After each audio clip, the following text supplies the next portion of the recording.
Փաշինյանի զանգը Պուտինին, հետո նաև նրա այցը Չոլպոնատա ԵԱՏՄ միջկառավարական խորհրդի նիստին չեն լուծել խնդիրները, որոնք այս կառույցում ունի Հայաստանը։ Ակնկալիք կա ունենալ էքսկլյուզիվ հարաբերություններ, որը մենք արդեն ասել ենք, որի հետ մենք համաձայն չենք։ Մնացածը արդեն ապրանքների ներմուծման եւ արտահանման հետ կապված խնդիրն է, որին պատրաստվելը մենք չենք կապում այս իրավիճակի հետ։ Մենք այսպես թե այնպես պետք է մեր հարաբերությունները դիվերսիֆիկացնենք եւ եթե նույնիսկ հիմա 100%-ով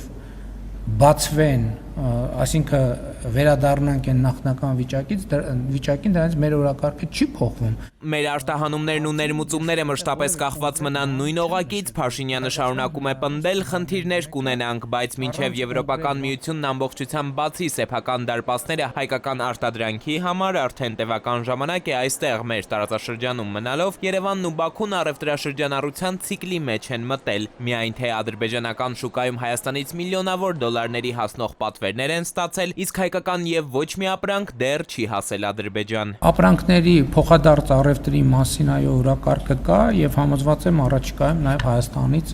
արտահանումներ կլինեն դեպի Ադրբեջան։ Կոնկրետ ժամկետներ չի հստակեցնում Փաշինյանը, նաև չի նշում, թե Հայաստանից Ադրբեջան ինչ ապրանքատեսակների արտահանման հարց կա այսօր այս երկխոսությունում։ Փոխարենը վստահ է, Բաքվի հետ էներգետիկ առևտուր անելու համար հստակ ուղղություններ պետք է հաշվի առնել։ Նախորդին Ալիևն էր հայտարարել, Մեծամորի ատոմակայանի շահագործման ժամկետը անորոշ ժամանակով երկարաձգելու հնարավորություն չունենք, ուստի իրենք մեզ կարող են նաև էլեկտրաէներգիա վաճառել։ Մինչև բոլորովին վերջերս մենք խոսում ենք, որ Հայաստանը ունի էլեկտրաէներգիայի ավելցուկ։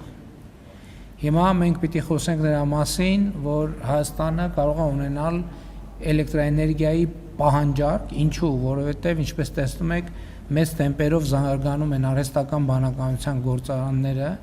իսկ արհեստական բանականության գործարանները մեր պատկերացումներից անդին ծավալներով էլեկտրական էներգիա են սպառում։ Մեր ռազմավարությունը էներգետիկ 100%-անոց անկախությունն է։ Էլեկտրականությամբ սնվող երկաթուղու հարցով վերադարձ հայ-ռուսական օրակարգին Երևանը բարեկամական լուծում է փնտրում, ասում է Նիկոլ Փաշինյանը։ Որոնք կարող են լինել բարեկամական լուծումը, որ մենք փոխադարձաբար հասկանանք եւ ընկալենք իրար շահերը եւ գնանք որոշակի կոմպրոմիսների։ Այդ կոմպրոմիսներից մեկը կարող է լինել ռուսական երկաթուղիների կողմից կամ Ռուսաստանի կողմից կոնցեսիոն իրավունքի վաճառքը,